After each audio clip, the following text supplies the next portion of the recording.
La ley notarial hablaba de que nada más podían haber notarios en la circunscripción de Aguascalientes dependiendo de la cantidad de habitantes de la población. Entonces, cuando ya vas clásico, va saliendo un gobernador y le da 3 fiats a 3 sujetos, ¿no? Al presidente del Tribunal Superior, al que fue su secretario de gobierno y ya no me acuerdo cuál era el otro. El chiste es, al que fue de la Comisión de Derechos Humanos. A todos sus funcionarios públicos cercanos les da una notaría. Los notarios de inmediato se enojan y van al juicio de amparo.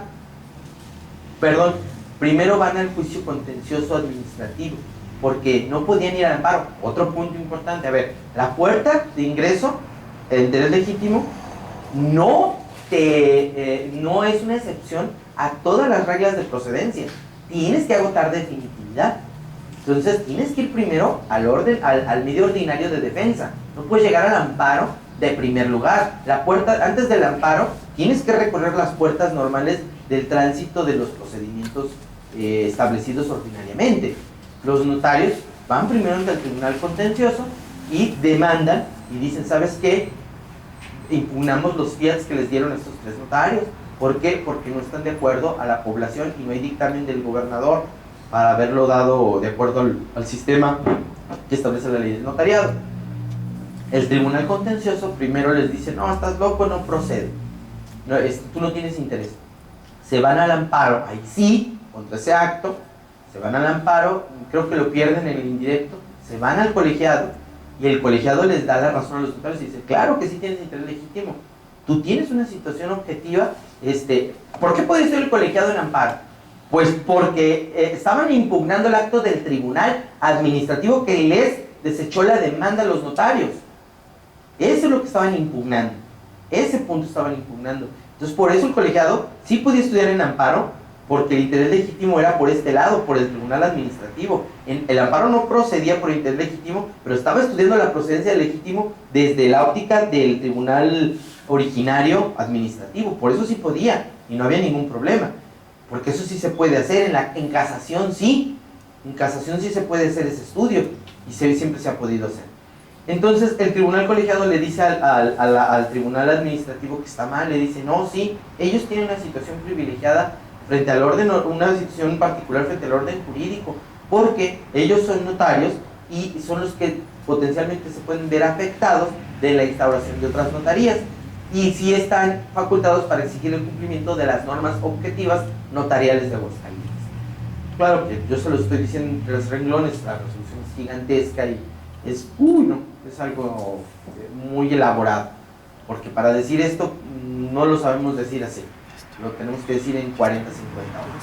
Pero bueno, el colegiado le da la razón a los notarios, le ordena al tribunal administrativo admitir, el tribunal administrativo ya les admite, se tramite el juicio, y a mí me toca nada más conocer ya la sentencia del tribunal administrativo que condena a la cancelación de fiats. Yo lo que se impugnó en su momento fue que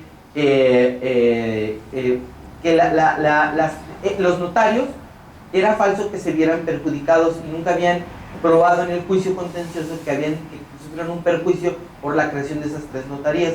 Eso fue lo que se dijo. O sea, les dije, bueno, si tienen una situación, eso ya está definido, pero la verdad es que sí tienen que probar alguna afectación. El colegiado dijo, no, fíjate que no, nada más con que tengan la situación objetiva frente al orden jurídico, si demuestran la transgresión al orden jurídico, o sea, y más o menos era debatible también ese tema, pero el punto es que los notarios demuestran que de acuerdo a INEGI, la cantidad de notarios proporcional en Aguascalientes, esos 3 fiats eran incorrectos, estaban fuera de lugar. Se debatieron muchas cosas, fue un asunto muy latoso. Se logró un voto particular de un magistrado y se perdió, pero lo interesante aquí es que el colegiado dijo que si el justiciable demostraba su situación objetiva frente al orden jurídico, ya estaba concatenado, demostrado el perjuicio o la afectación real y concreta. Como que el colegiado dijo que eso ya era una categoría ya aprobada. Yo cuestioné que eso no era así, que tenían obligación de probar la afectación. Y yo creo que, de acuerdo a la nueva ley de amparo, se me concede algo de razón a mi criterio. Había muchas cosas, pero eso se debatió. ¿Por qué? Porque la ley de amparo, les vuelvo a decir, en las tres puertas de interés jurídico, colectivo y legítimo, dice que hay afectación real y concreta. O sea que sí es un presupuesto y sí puede ser debatible en juicio que aun cuando tienes una situación no te afecte. Entonces, ¿qué es a lo que vamos? Que la persona que está impugnando que pusieron un basurero al lado de su casa podría ser cuestionable si le afecta o no. O sea, el municipio me parece que sí podría pelear. Oye, sí hay un basurero y sí no hice los dictámenes y todo está mal hecho, pero esta persona no le afecta. Y no le afecta porque el lugar donde está su casa no colinda con el basurero y el basurero lo tiene muy lejos. No hay una afectación real y concreta. Te lo cuestiono, mira, hacemos una inspección, no le afecta el basurero. O efectivamente, mira, no cumplí las normas objetivas, pero el basurero es en beneficio de ellos. Ellos me lo pidieron, es en beneficio de esta misma población. No hay afectación real y concreta. A lo que voy es que el debate sobre el interés legítimo comienza, está en pañales, no sabemos para dónde vaya a ir. En términos generales, a diferencia del subjetivo, este interés surge del derecho objetivo. No surge de las normas de derecho subjetivo, sino del objetivo. ¿Qué es lo que ustedes como abogados van a impugnar en una demanda de interés legítimo? El municipio no cubrió con parámetros objetivos que le obligaban. No tiene dictámenes de uso de suelo, no tiene dictámenes de control ambiental, lo que hizo en la ciudad o lo que me afecta no es de acuerdo al plan de desarrollo municipal.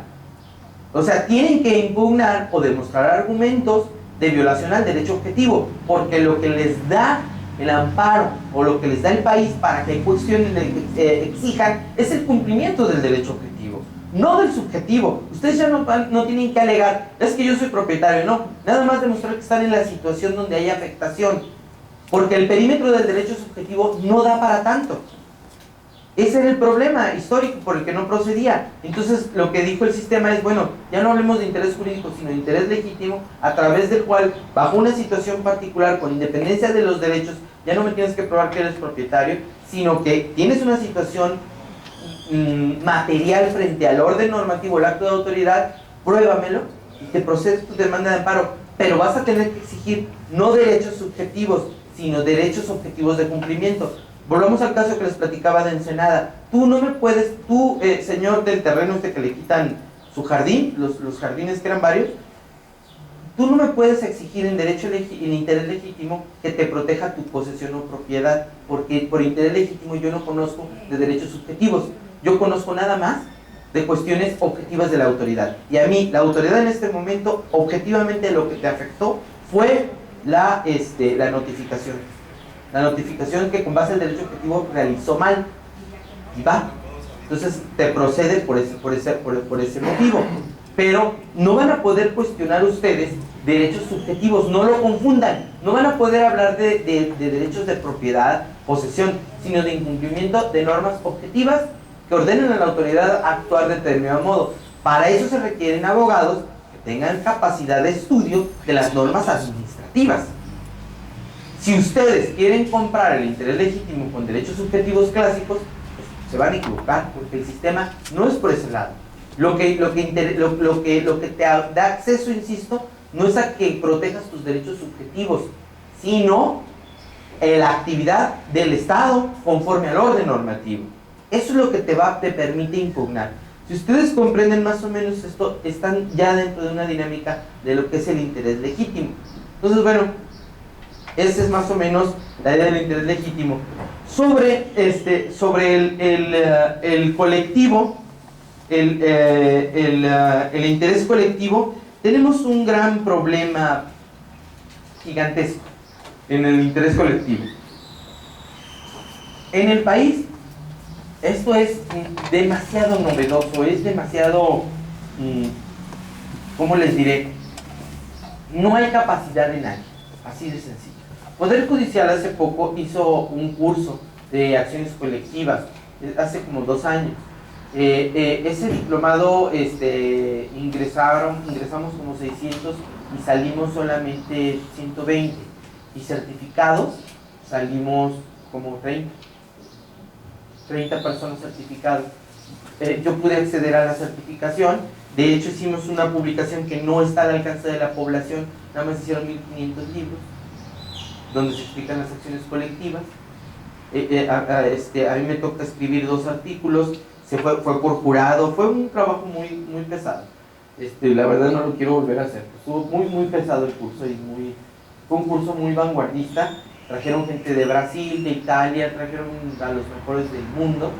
Pero bueno, a ver, entonces estamos hablando de que México tiene 120 millones de mexicanos, 30 certificados en conocimiento de acciones colectivas. ¿Estamos en capacidad? Además hay otro problema muy grave. Bueno, fuera de que esto está de locos, o sea que no hay capacidad, no hay capacitación.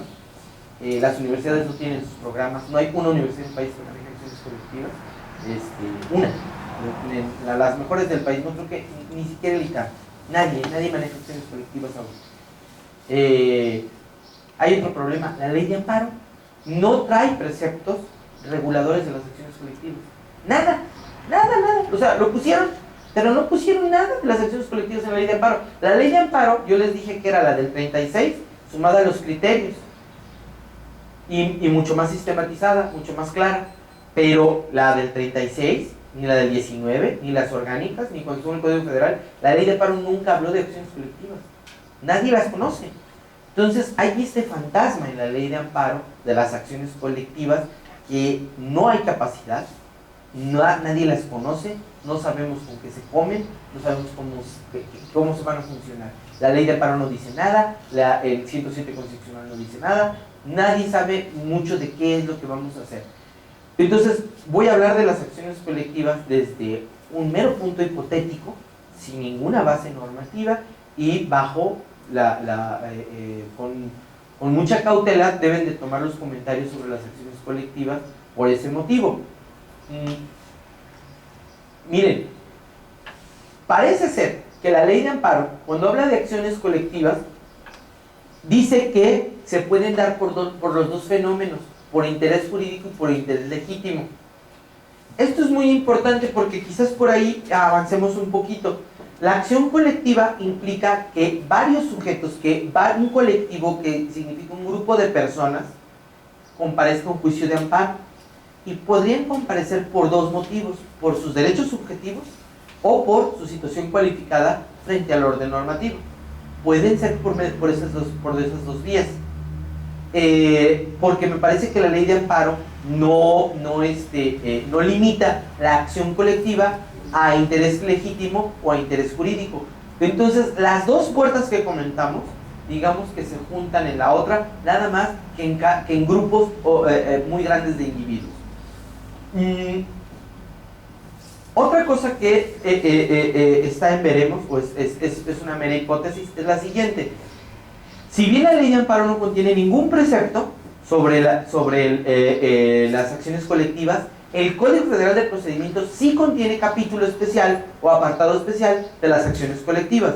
Entonces, una pregunta a dilucidar es: bueno, como la ley de amparo no contiene preceptos regulatorios de acciones colectivas, nos vamos a ir a la Subsecretaría del Código Federal de Procedimientos Civiles.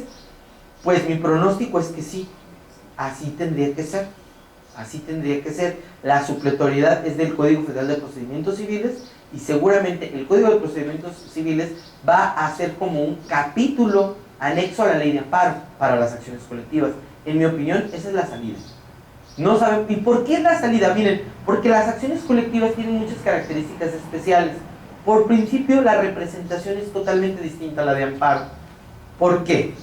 A ver, vamos a ponernos en el hipotético. Y las acciones colectivas tienen una lógica completamente distinta a las acciones civiles que conocemos en México y a la acción de amparo incluso.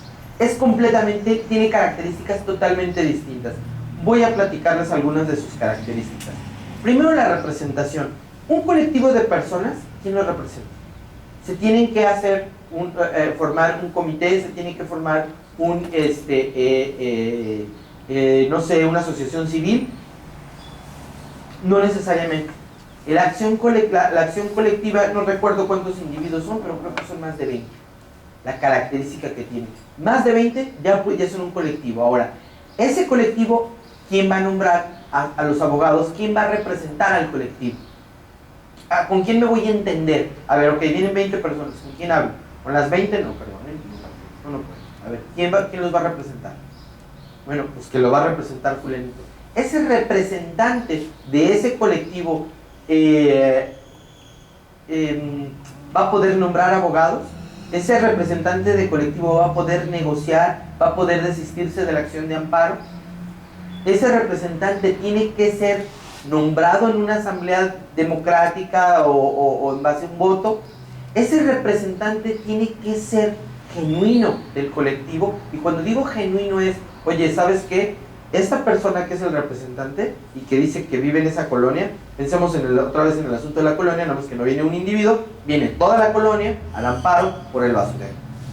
Ese individuo que dice que representa a los colonos, vive en la colonia, tiene que ser genuino, representativo.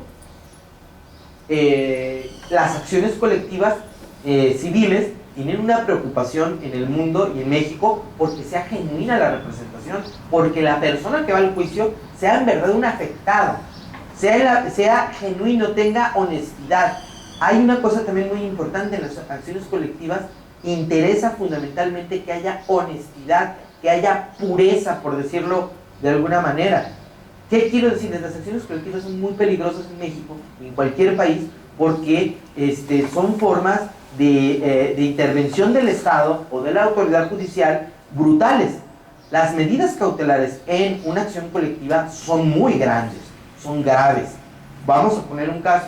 Bien, perdón, por lo menos en México ahorita existen dos vías de acciones colectivas. Las acciones colectivas civiles, que es contra prestadores de servicios, entes privados, medio ambiente, afectaciones del medio ambiente, pero hacia entes privados. Las acciones colectivas que están en el Código Federal tutelan ejercicios de acciones contra entes privados. Y tenemos ahorita otra vía, que es la vía de amparo en acción colectiva y en interés colectivo. Y esto tendría que referirse, cuando sea procedente, va a ser procedente por lo que dice el primero de la ley de amparo, por actos u omisiones que afecten derechos fundamentales. Cuando hablemos de derechos fundamentales, podrás implementar acción vía de amparo. Cuando hables de perjuicios privados, hablarás de acción civil colectiva privada.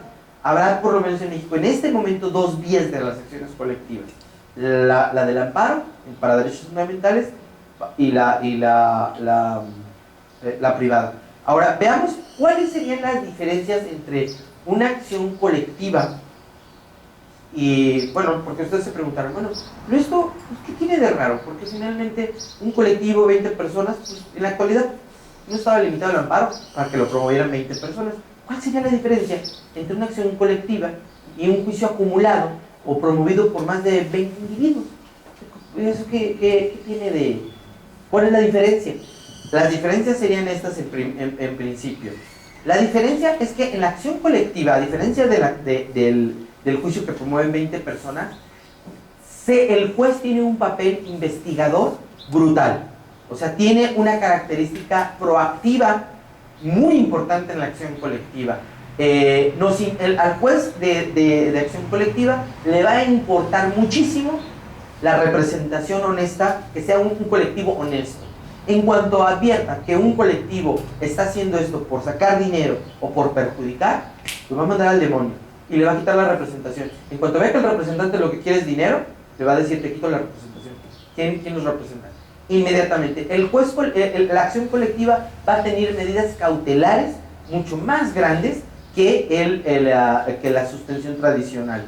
La acción colectiva tiene que tener una eficacia a diferencia del amparo, porque está afectando a una gran cantidad de personas. Ahora hay que entender una cosa: la acción colectiva se da por dos tipos de sujetos, determinados e indeterminados.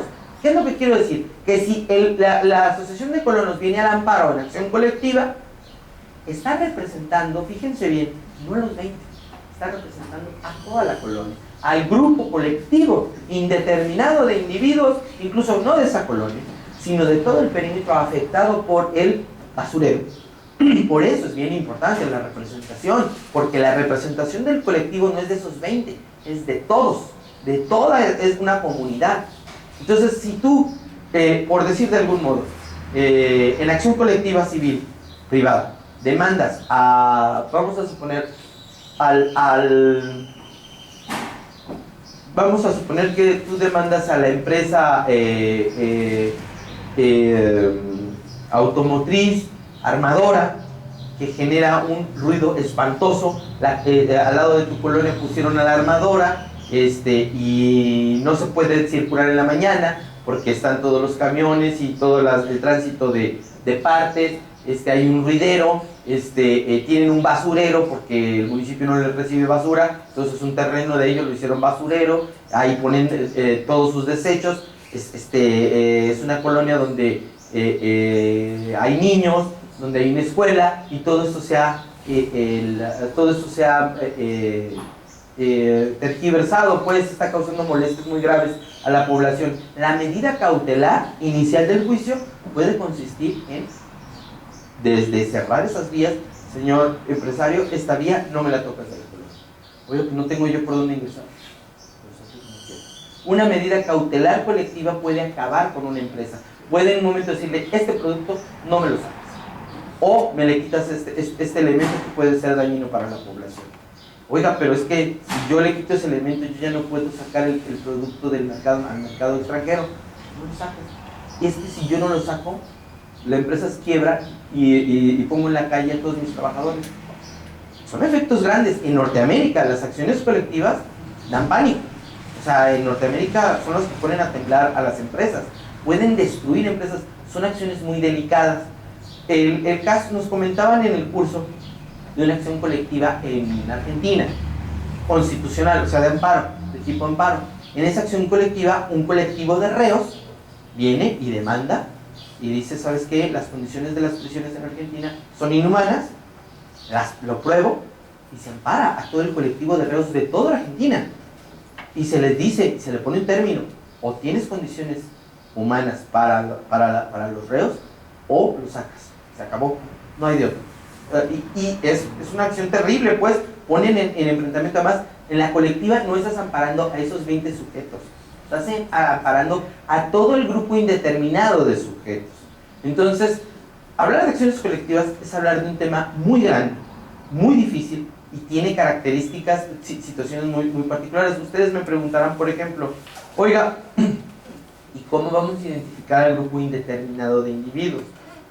O si alguien no quiere estar del grupo, se puede salir. O alguien que diga: no, a mí me gusta el basurero, pues yo qué. Este tipo de problemas que puede haber, o simplemente, ¿qué sucede cuando se dan estos problemas? Pues las empresas a veces destruyen a estos grupos, los cooptan, y pues sabes que vamos a destruirlo. A veces también proponen convenios, pues totalmente por dinero. Los jueces no pueden prestarse a eso. La acción colectiva no tiene una finalidad patrimonialista, por lo menos en México. En Norteamérica, por su historia, pues se desarrolló para ese lado, pero México, cuando inició con sus acciones colectivas en el 2011, se propuso en ley desincentivar absolutamente lo económico. Entonces, esto nos lleva al terreno de los famosos intereses difusos y a esta nueva forma de procesar asuntos en una afectación o en una visión mucho más general. ¿Qué es lo que estamos viendo? En mi punto particular de vista, tenemos un Estado, el Estado mexicano, que ya no puede con la conflictividad social y política del país. Ya no puede. Ya no puede transitar, ya no puede negociar con los corporativos históricos, de los sindicatos, de los maestros. Ya son tantos actores que ya dijo: ahí muere. Antes sí se podía, pero en este momento, con un país con las características de desarrollo de México, donde tenemos estas desproporciones de riqueza, de pobreza, de recursos tan desproporcionados de nuestro país. Es que vamos por partes, véanlo nada más. Ustedes pueden salir aquí a León, pueden ir a un restaurante donde una comida para 5 personas, y no vamos a hablar de que sea mucho o poco, no les va a salir de 1,800 pesos. Y no van a hacer gran cosa, van a comer un plato, cada uno, un postre y algo. Pero, oigan, León también tiene un lugar donde por 35 pesos puedes comer una carne asada y un refresco y hasta un postre. Entonces, fíjense la desproporción. Hay gente que puede pagar en una comida lo que gana una familia a veces en 15 días o en un mes, y hay gente que puede pagar, hay un mercado para gente de unas capacidades económicas ínfimas. O sea, el país le ofrece, o sea, trabaja para la pobreza, para tener más pobres, pero también trabaja para tener más ricos. Entonces, es un país de unas desproporciones tales, donde ya no es posible negociar, donde también estamos ante una sociedad donde es conveniente, donde todo es lo que le conviene. Es muy difícil que el gobierno pueda ya ser un intermediario en la conflictividad social. Entonces, yo creo que las acciones colectivas vienen a ser una especie de reconocimiento a la ineptitud que ya tenemos en México de un sistema político que ya no puede transitar en las conciliaciones tradicionales.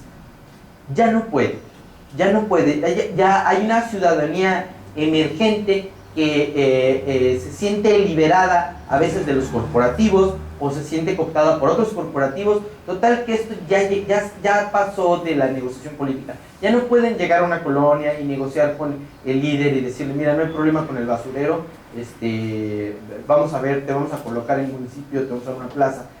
Pues a él sí, pero a los demás ya no hay capacidad, ya no es tan sencillo cooptar. El desarrollo que ha comprado México y las consecuencias de su desarrollo económico han tenido un costo altísimo.